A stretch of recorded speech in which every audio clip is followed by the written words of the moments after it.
Ms. Critter and myself have seen him. Okay. States is concerned. Lots of magicians out there right now. And he does amazing things. And he's also a wonderful storyteller. Now, I can't imitate any of that, but I am going to try and channel him and do what is probably his simplest trick. And he does exclusively cards. I'm going to do one card trick this time. And it's not all the same cards. They're mixed two cards and they're mixed up. And I'm going to have a card picked in the fairest manner possible. I'm going to have Miss Drexel just reach up and open the deck somewhere like that. And that'll be the card we work with. And if you see it, that's great. And if you don't, she's going to remember. So if you just take your finger and open the card at some point,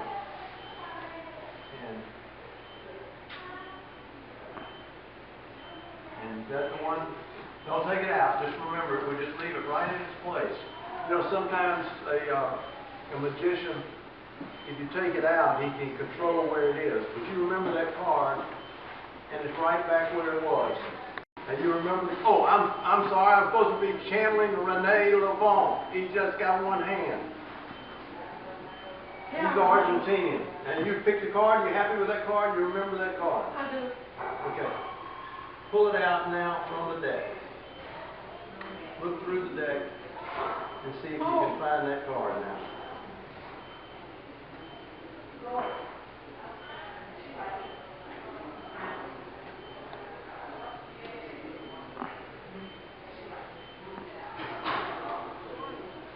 Probably have to look in your pocket. What? Pocket? That's right, I'm supposed to have my hand in my pocket. Are you a mind reader? Miss Driscoll. Miss Driscoll. No. My hand should have been in my pocket. Look, look. You got two hands. Put the one in my pocket. That's what you said. Use that one. You said, though, pull it out of my pocket. There's a card here. Yeah. Tell everybody now what card you picked. Five of spades. Or maybe it could have been... No. Oh my gosh. See, you see the sign of the spades there.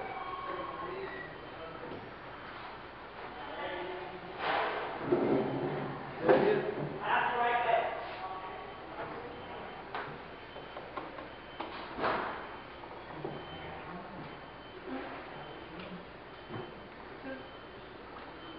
Two of spades. Two of spades? That's what it was, the two of spades. The silver dollar, Morgan silver dollar, from the early 1800s. 1, 2, 3. And strong.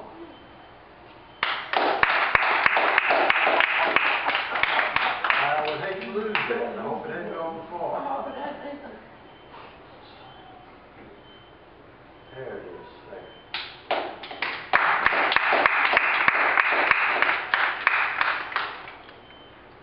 Now you didn't know what was going to happen, so maybe now you might want to see it again and see what happens. I'm going to put it right here in the center.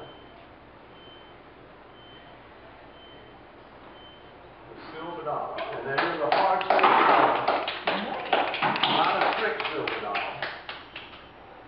Put it right there in the center of the cloth, draped over it like that. And now watch, watch, watch. Coming through the cloth is my grandfather's silver dollar.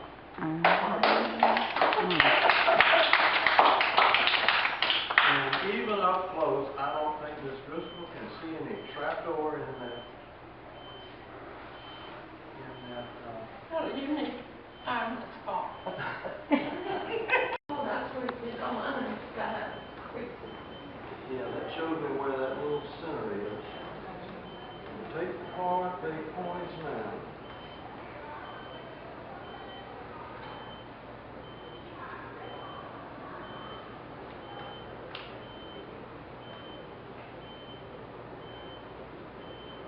And it's transformed almost like alchemy. Not to gold, but to something strange looking, and you can't touch it. Show them what that is. Oh. U.S. Army engineer. That's good. That's an Army token. They give that out for, like, if you've done a good job. It's got the, That's difficult. That is not what I had in my hand. Thank you, thank you. Oh, let's see. And that's a flag, right, on the, That's a flag and a Corps engineer license. okay. So it's nothing like a Morgan dollar. We'll put it right here.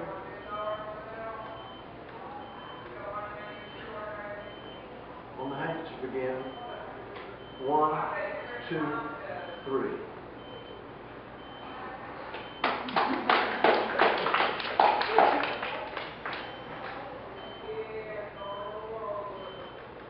No longer an Army token. 1800. Got an eagle on the back. Eagle on the back. And Lady Liberty on the front. Lady Liberty on the front. Now, there are some tricks that can be done with with one coin. But for this next one, I'd like to have 2 coins. So that's 2 coins out of 1. We've got the Army token over here with the American flag and the Waterways symbol on the other side. And you know, Waterways is just right down the street here, which is one of the entrances. And over here we've got Lady Liberty and an eagle. This is really a silver coin. We don't make coins out of silver anymore. Zinc and Real stuff. silver. Real silver in the Morgan silver dollar. They were getting that out in Nevada in the 1800s. Okay, I don't know what this Army coin is made out of, some alloy. But a strange thing happens now if I squeeze those. If I squeeze them, almost like squeezing an orange. Those are metal, but like you squeeze an orange, you can see some silver coming out between my tight fingers. Oozing out of there is some silver. The Morgan silver dollar.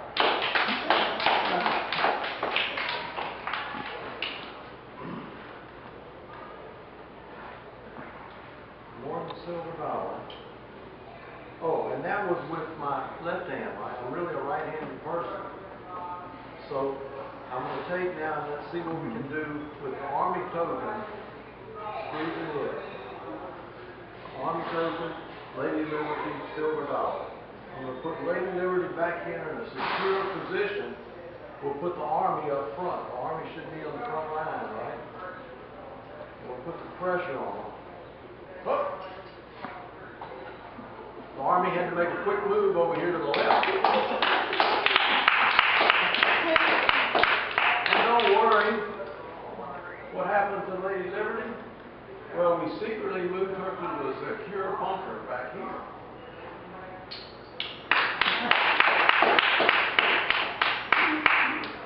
Well, that's, I hope you can see the difference between those 2 coins. It might be kind of hard, but these are the largest coins that are available. I'm going to take Lady Liberty now, and we're going to do it as a finale, another transposition, but I'm going to do it very slow, and you can concentrate on just 1 coin at a time. Watch Lady Liberty as she slowly slides off behind the clouds of my fingers of my right hand. And as she disappears from behind my right hand, she emerges over here from behind my left hand.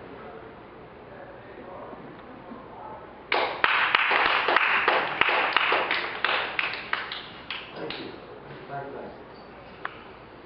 Now for my last trick, I have ropes. They don't stretch. Just a regular rope, right? I won't do that on this one. That's just like the ropes you have back in your room? All right. Nothing funny about that rope. Nothing funny about that one. Anything funny about that one? No, it's all right too? You sure? All right. 3 ropes. They're not the same length, but I think if you applied this sort of childish amusement for just a few minutes, you could imagine that they're all equal. Like we like to say in this country, people are equal. Don't think of one as short, one as big, but on the count of 3, Ms. Driscoll's going to throw a spell over these and help us if we just want to regress back to our fascination with magic and imagine we'll be able to see that all 3 are equal length ropes with equal rights. Help me now with count 1, 2, 3. There.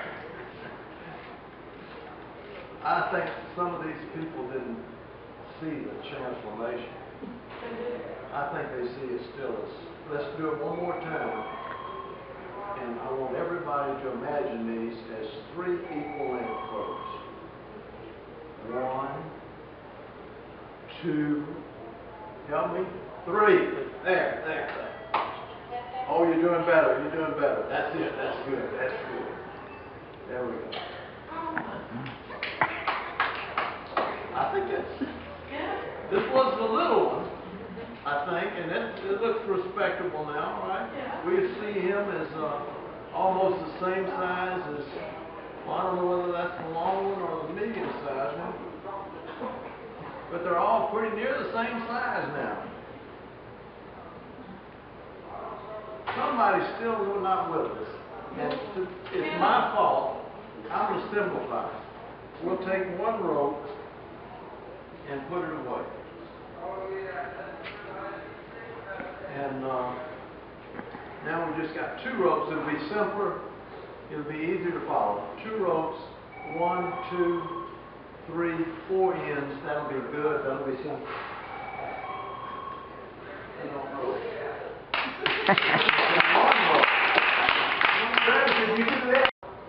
Simpler than that would be just to look at the ends. I'm going to take 1 end and do a magic trick with 1 end of this rope.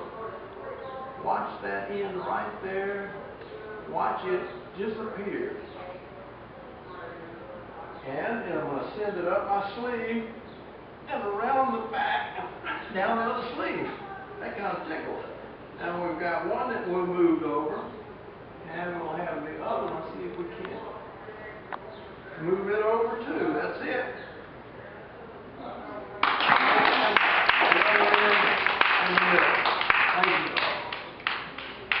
There it is. Now, I'm going to think maybe if you knew how this worked, you might find it more fascinating than actually seeing it.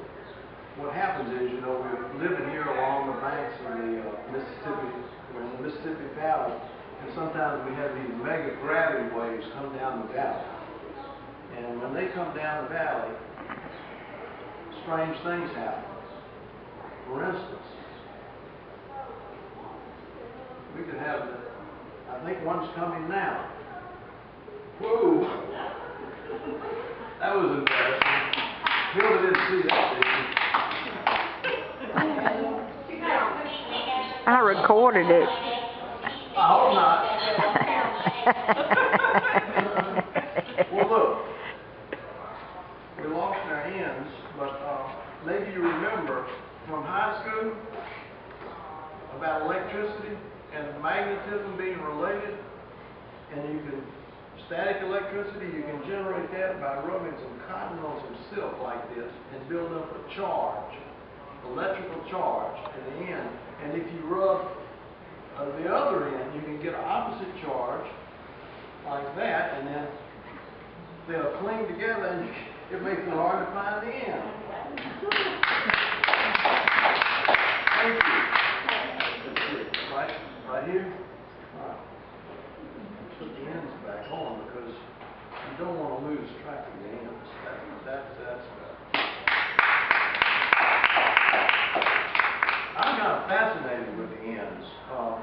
something else we can do with them. You know, they come off like that, and what else do we have? I tell you, let's not focus on the ends, but let's remember that as part of a group, any kind of team, any kind of organization, you might have some people that are standouts, that do a lot, get a lot of attention, that do things like that. But it's really the whole team, the whole organization is important. And somebody might not get much attention if they're sort of lost in the middle.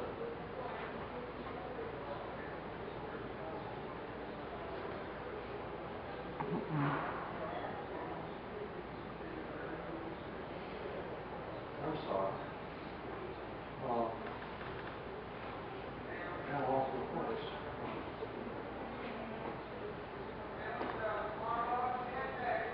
Foster it in. I've got the ends. What happened on that? I was doing this. I put the charge on. Yeah, and then they went like that. But that's boring. I need some help. I'm glad you brought that emergency kit. But these people don't want to just see a loop, an endless loop. Oh no, that's what broken scissors. Well, they're not broken, they're magic scissors. They can cut the thing magically. But I need some ends. Do we have any emergency ends in there? Where do they belong? Maybe right there? Yes, thank you. All right. Because you don't want to ever really lose focus on your ends. You want to keep track of those so that you know where you're going, right? That's why everybody needs ends, but ends are no more important than all the other pieces of the road. For instance, somebody might not get much of attention if he's here in the middle, but he's just as important as the rest of them, right? In the middle, he doesn't get to fly off like that. That would be crazy if the middle came off. That's not good. No. The ends get to do that. But when the middle comes off, I think that's quite confusing. The middle really belongs right there, and the whole team, from the ends and everybody on it, really needs the middle to be in place. We depend on the stability of somebody holding the whole group together.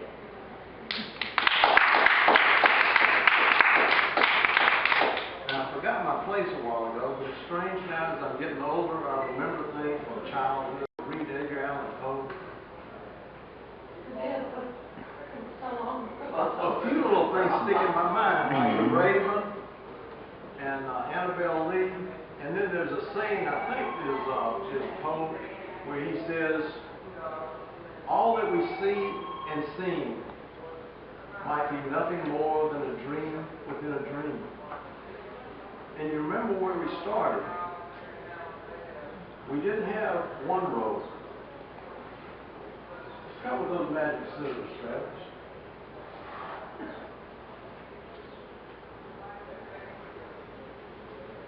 We had 2 roads. We didn't have 2 roads, did we? We had 3 roads. But they were unequal. And now I want everybody to count with me this time. And I want Miss Driscoll just to pick one of these ends. One of these? Mm-hmm. And hold it. And on the count of 3, when everybody's supporting you, I want you to return everything back the way it's supposed to be. 1, 2, 3. Pull.